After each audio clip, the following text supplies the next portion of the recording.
ಆತ್ಮೀಯರೇ ನಮಸ್ಕಾರ. ಅಧ್ಯಯನಶೀಲ ವ್ಯಕ್ತಿತ್ವ ನಿಮ್ಮದಾಗಲಿ ಎನ್ನುವುದು ಈ ವಿಡಿಯೋ ವಿಶೇಷ. ಯಾಕೆ ಕೊಟ್ಟೆ? ನನಗೆ ಗೊತ್ತಿದೆ, ಯಾರು ಅಧ್ಯಯನವನ್ನ ಹೆಚ್ಚು ಮಾಡುತ್ತಾರೋ ಅವರು ಜೀವನದಲ್ಲಿ ಹಣವನ್ನು ಗಳಿಸುತ್ತಾರೆ, ಸಂತೋಷವನ್ನು ಗಳಿಸುತ್ತಾರೆ, ಜ್ಞಾನವನ್ನು ಗಳಿಸುತ್ತಾರೆ. ಆ ಕಲಿತ ಜ್ಞಾನದ ಮೂಲಕ ತಾವು ತಮ್ಮ ಬದುಕಿನ ಉದ್ದೇಶವನ್ನ ಅರ್ಥೈಸಿಕೊಳ್ಳುವಲ್ಲಿ, ಸ್ಪಷ್ಟತೆಯನ್ನು ಕಂಡುಕೊಳ್ಳುವಲ್ಲಿ, ಗುರಿಯನ್ನ ಕಂಡುಕೊಳ್ಳುವಲ್ಲಿ, ಕನಸನ್ನ ಗುರಿಯನ್ನಾಗಿಸಿಕೊಳ್ಳುವಲ್ಲಿ, ಆ ಗುರಿಗಳತ್ತ ಗುರಿ ಇಡೋದಕ್ಕೆ ಪ್ರತಿಯೊಂದು ಹಂತದಲ್ಲಿ ಈ ಅಧ್ಯಯನ ತುಂಬ ತುಂಬ ನೆರವಾಗ್ತದೆ.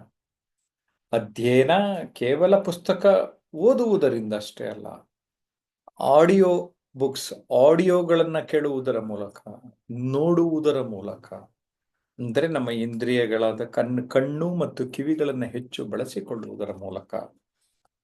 ಓಕೆ, ತುಂಬಾ ಸಾಧ್ಯತೆ ಇದೆ. ಕಣ್ಣು ಅಂದ್ರೆ ನೋಡ್ತಾ ನೋಡ್ತಾ ನೋಡ್ತಾ ನಮ್ಮ ಅಬ್ಸರ್ವೇಷನ್ ತುಂಬಾ ಇಂಪ್ರೂವ್ ಆಗ್ತದೆ. ಇನ್ಫ್ಯಾಕ್ಟ್ ಅಬ್ಸರ್ವೇಷನ್ ಒಂದು ಇಂಪಾರ್ಟೆಂಟ್ ಆಸ್ಪೆಕ್ಟ್, ನಿಮ್ಗೆಲ್ಲ ಗೊತ್ತಿರೋ ಹಾಗೆ. ಸೂಕ್ಷ್ಮವಾಗಿ ಗಮನಿಸ್ತಾ ಹೋದ್ರೆ ನಾವೆಲ್ಲರೂ ಕೂಡ ಸರಿಯಾದ ಒಂದು ಅವಲೋಕನದಿಂದನೇ ಹೆಚ್ಚು ಜ್ಞಾನವಂತರಾಗ್ತಾ ಇರ್ತೇವೆ. ಹಾಗಾಗಿ ನಿಮ್ಮೊಳಗೆ ಒಬ್ಬ ಅಧ್ಯಯನಶೀಲ ವ್ಯಕ್ತಿ ರೂಪುಗೊಳ್ಳಲಿ ಎನ್ನುವುದು ಈ ವಿಡಿಯೋದ ಮುಖ್ಯ ಉದ್ದೇಶ. ನಮ್ಮ ಜೊತೆ ವಕೀಲರಿದ್ದಾರೆ. ವಕೀಲರು ಅನಿತಾ ಏನು ಇದ್ರ ಬಗ್ಗೆ ಹೇಳ್ತಾರೆ ಕೇಳೋಣ. ಎಲ್ಲರಿಗೂ ನಮಸ್ತೆ. ಅಧ್ಯಯನಶೀಲ ವ್ಯಕ್ತಿತ್ವ ನಿಮ್ಮದಾಗಲಿ. ಅಧ್ಯಯನ ನಮ್ಮ ಜೀವನ ಒಂದು ದೊಡ್ಡ ಸಾಗರ ಇದ್ದಂಗೆ. ಎಷ್ಟು ಕಲ್ತ್ರು ಕೂಡ ಈ ಕಲಿಕೆಗೆ ಕೊನೆ ಅನ್ನೋದೇ ಇಲ್ಲ. ಎಷ್ಟು ಕಲ್ತ್ರು, ಎಷ್ಟೇ ಇದ್ ಮಾಡಿದ್ರು ನಾವ್ ಇನ್ನೂ ಜೀವನದಲ್ಲಿ ಕಲಿಯುವಂತದ್ದು ತುಂಬಾ ಇರುತ್ತೆ. ಯಾಕಂದ್ರೆ ಈ ಕಲಿಕೆಗೆ ಯಾವುದೇ ಒಂದು ಫುಲ್ ಸ್ಟಾಪ್ ಅನ್ನೋದಿಲ್ಲ. ಈ ಸಕ್ಸಸ್ಗೆ ಹೇಗೆ ಕೊನೆ ಇಲ್ಲೋ ಹಾಗೆ ಈ ಅಧ್ಯಯನಕ್ಕೆ, ಈ ಕಲಿಕೆಗೆ ಕೊನೆ ಅನ್ನೋದೇ ಇಲ್ಲ.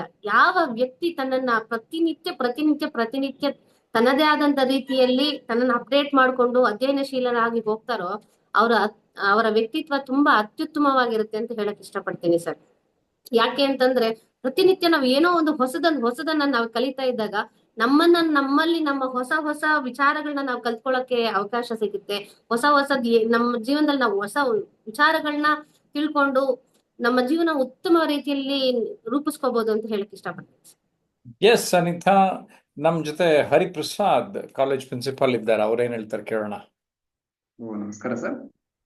ಈ ಅಧ್ಯಯನಶೀಲ ವ್ಯಕ್ತಿತ್ವ ನಿಮ್ಮದಾಗಲಿ ಅಂತಕ್ಕಂಥ ವಿಷಯ ತಗೊಂಡಂತ ಸಂದರ್ಭದಲ್ಲಿ, ಅಧ್ಯಯನ ಇಲ್ಲ ಅಂದ್ರೆ ಮನುಷ್ಯ ಒಂದು ಮಟ್ಟಕ್ಕೆ ಇರೋದಕ್ಕೆ ಆಗೋದಿಲ್ಲ ಅಂತಕ್ಕಂಥ ನನ್ನ ಅಭಿಪ್ರಾಯ. ನಾವು ಅನೇಕ ರೀತಿಯ ವ್ಯಕ್ತಿಗಳು ನೋಡಿದಂತ ಸಂದರ್ಭದಲ್ಲಿ ಅಂಬೇಡ್ಕರ್ ಆಗಿರ್ಬೋದು, ಸ್ವಾಮಿ ವಿವೇಕಾನಂದರ ಆಗಿರ್ಬೋದು, ಅಥವಾ ನಮ್ಮ ಸಾಹಿತ್ಯದಲ್ಲಿ ದ ರಾ ಬೇಂದ್ರೆ ಆಗಿರ್ಬೋದು, ಸದಾ ಅಧ್ಯಯನಶೀಲರಾಗಿದ್ರು. ಅವರ ವ್ಯಕ್ತಿತ್ವ ರೂಪುಗೊಳ್ಳಬೇಕಾದ್ರೆ ಆ ಒಂದು ಅಧ್ಯಯನವೇ ಒಂದು ಪ್ರಮುಖ ಪಾತ್ರ ವಹಿಸುತ್ತೆ ಅಂತಕ್ಕಂಥದ್ದು.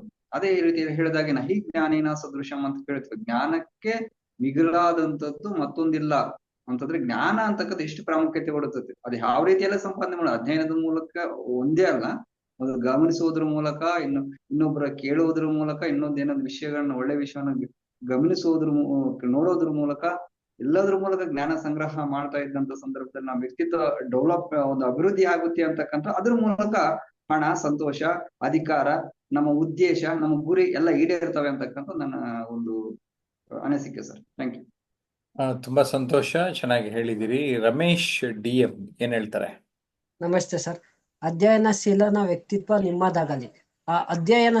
ಪ್ರತಿದಿನ ನಾವು ಅಧ್ಯಯನ ಮಾಡ್ತಾ ಮಾಡ್ತಾ ನಮ್ಮ ಜ್ಞಾನ ಅನ್ನೋದು ಎಷ್ಟು ಅಭಿವೃದ್ಧಿ ಆಗುತ್ತೋ ಅಷ್ಟು ನಾವು ಎಲ್ಲಾ ರಂಗಗಳಲ್ಲೂ ಉನ್ನತಿಯನ್ನು ಸಾಧಿಸ್ತಾ ನಾವು ಅಧ್ಯಯನ ಮಾಡಿಲ್ಲ ಅಂದ್ರೆ ನಮ್ಮ ಜೀವನ ಏನಾಗುತ್ತೆ ಅಂದ್ರೆ ಚಲಾವಣೆ ಇಲ್ಲದೆ ಇರುವಂತ ನೋಟ್ನಂತ ಆಗ್ಬಿಡುತ್ತೆ. ನಾವು ಯಾವಾಗ್ಲೂ ನಮ್ಮ ಜೀವನನ ನೋಟ್ ಯಾವಾಗ ಚಲಾವಣೆಯಲ್ಲಿ ಯಾವಾಗ್ಲೂ ಇರುತ್ತೆ. ಅದೇ ರೀತಿ ನಮ್ಮ ಜೀವನ ಸಾಗ್ಬೇಕು ಅಂದ್ರೆ ನಾವು ಪ್ರತಿದಿನನೂ ಅಧ್ಯಯನ ಮಾಡ್ತಾ ಇರ್ಬೇಕು. ನಾವು ಶಾಲಾ ಕಾಲೇಜುಗಳಲ್ಲಿ ಅಷ್ಟೇ ಓದಿದ್ದಷ್ಟೇ ಅಲ್ಲ ನಮ್ಮ ಜೀವನ. ನಾವು ಮುಂದೆ ನಮ್ಮ ಮಾಡುವ ಕೆಲಸದಲ್ಲಿ ಅದಕ್ಕೆ ಪ್ರಗತಿಗೆ ಸಂಬಂಧಪಟ್ಟಂಗೆ ಪ್ರತಿದಿನನೂ ಅಧ್ಯಯನ ಮಾಡ್ತಾ ಹೋಯ್ತಾ ನಮ್ಮ ಜೀವನನೂ ಒಂದು ಪ್ರಗತಿಯತ್ತ ಸಾಗುತ್ತೆ ಅಂತ ಹೇಳಕ್ ಇಷ್ಟಪಡ್ತೀನಿ. ಧನ್ಯವಾದಗಳು. ಅನಂತ ಕೃಷ್ಣ ಮೋಹನ್ ಏನ್ ಹೇಳ್ತಾರೆ ಈ ವಿಚಾರದ ಬಗ್ಗೆ ಕೇಳೋಣ. ನಮಸ್ಕಾರ ಎಲ್ಲರಿಗೂ. ಸರ್, ಅಧ್ಯಯನಶೀಲ ವ್ಯಕ್ತಿತ್ವ ನಮ್ಮದಾಗ್ಲಿ. Yes sir, ಅಧ್ಯಯನಶೀಲ. ನಾವು ನಮ್ಮ ಜಯಪ್ರಕಾಶ್ ಸರ್ ಅವರು ನಮ್ಗೆ ಯಾವಾಗ್ಲೂ ಒಂದು ಮಾತು ಎಚ್ಚರಿಕೆ ಕೊಡ್ತಾ ಇರ್ತಾರೆ. ಅಪ್ಡೇಟ್ ಆಗ್ರಿ, ಇಲ್ಲಾಂದ್ರೆ ಔಟ್ಡೇಟ್ ಆಗ್ತೀರಿ ಅಂತ ಹೇಳ್ತಾ ಇರ್ತಾರೆ. ಅದರಂತೆ ನಾವು ಪ್ರತಿದಿನ ನಾವು ಪರ್ಸನಾಲಿಟಿ ಡೆವಲಪ್ಮೆಂಟ್ ಕಡೆ ನಾವು ಗಮನ ಹರಿಸಿದಾಗ ನಮ್ಮಲ್ಲಿ ನಾವು ಸ್ಕಿಲ್ಸ್ ಡೆವಲಪ್ಮೆಂಟ್ ಮಾಡ್ಕೊಂಡ ಎಲ್ಲರೂ ಯಾರನ್ನ ಇಷ್ಟಪಡ್ತಾರೆ ಅಂದ್ರೆ ಅವ್ರ ಹತ್ರ ಏನ್ ಸ್ಕಿಲ್ಸ್ ಇದಾವೋ ಅವ್ರನ್ನ ಇಷ್ಟಪಡ್ತಾರ ಈ ಸಮಾಜದಲ್ಲಿ. ಸುಮ್ನೆ ನೀನು ಬೆಳಿಗ್ಗೆಯಿಂದ ರಾತ್ರಿಯಿಂದ ನೀನು ಮಾಡಿದೆ ಓದೆ ಅನ್ನೋದಕ್ಕಿಂತ ಯಾರ ಹತ್ರ ಜ್ಞಾನ ಇರ್ತೈತೆ, ಯಾರ ಹತ್ರ ಅವನ ವಿಷಯಗಳು ಇರ್ತಾವ, ಅವ್ರನ್ನ ಇಷ್ಟಪಡುತ್ತೆ ಈ ಸಮಾಜ. ಸೊ ನೀವು ಯಾವಾಗ್ಲೂ ಹೇಳ್ತಾ ಇರ್ತೀರಿ, ನಮ್ ಜಯಪ್ರಕಾಶ್ ಸರ್ ಅವ್ರು ಹೇಳ್ತಾ ಇರ್ತಾರ, ನೀವು ಅಪ್ಡೇಟ್ ಆಗ್ರಿ ಇಲ್ಲಾಂದ್ರೆ ಔಟ್ಡೇಟ್ ಆಗ್ತೀರಿ ಅಂತ ಹೇಳ್ತಾ ಇರ್ತಾರೆ. ಅದರಂತೆ ಒಂದು 4-5 ಪಾಯಿಂಟ್ ನಾನು ಹೇಳಕ್ ಇಷ್ಟಪಡ್ತೀನಿ. ಇವಾಗ ಸೈಕಾಲಜಿಕಲ್ ಒಂದು ಸ್ವಲ್ಪ ಒಬ್ಬ ಮನುಷ್ಯನ ಹತ್ರ ನಾವು ಯಾವ ರೀತಿ ಮಾತಾಡ್ಬೋದು, ದೊಡ್ಡವ್ರ ಹತ್ರ ಹೆಂಗ್ ಮಾತಾಡ್ಬೇಕು, ಸಣ್ಣವ್ರ ಹತ್ರ ಹೆಂಗ್ ಮಾತಾಡ್ಬೇಕು ಅದನ್ನೊಂದು ತಿಳ್ಕೋಬೇಕು. ಅದರಂತೆ ಸೆಲ್ಫ್ ಎಜುಕೇಶನ್ ನಾವು ಯೂಟ್ಯೂಬ್ ಅಲ್ಲಿ, ಟಿವಿನಲ್ಲಿ, ಪೇಪರ್ ಅಲ್ಲಿ ಎಲ್ಲವನ್ನು ಸಂಗ್ರಹಿಸಿ ಅದನ್ನೊಂದು ಕಲಿಬಹುದು.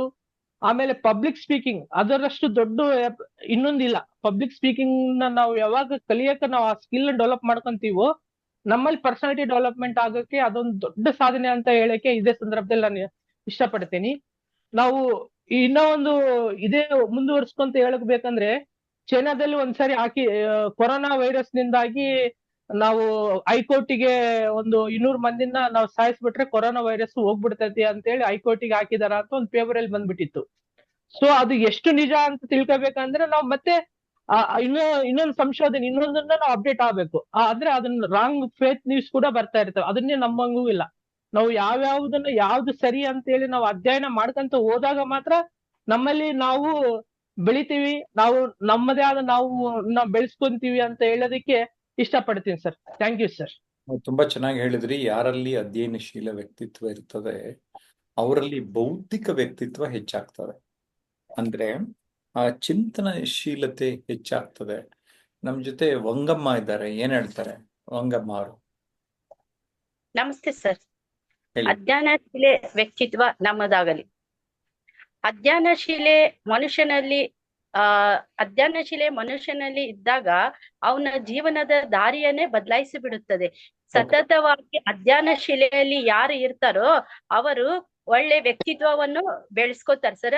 ಉದಾಹರಣೆಗೆ ಡಾಕ್ಟರ್ ಆಗ್ಬೋದು, ಇಂಜಿನಿಯರ್ ಆಗ್ಬೋದು, ಒಳ್ಳೆ ಕಲೆಗಾರ ಆಗ್ಬೋದು, ಒಳ್ಳೆ ಆಕ್ಟರ್ ಆಗ್ಬೋದು, ಅದು ಸಮಾಜಕ್ಕೆ ಒಂದು ಮಾದರಿನೇ ಆಗಬಹುದು. ಸತತವಾಗಿ ನಾವು ಅಧ್ಯಯನಶೀಲೆ ಒಳಗೆ ಇರ್ಬೇಕಂತ ಬಯಸಕ್ ಇಷ್ಟಪಡ್ತೀನಿ.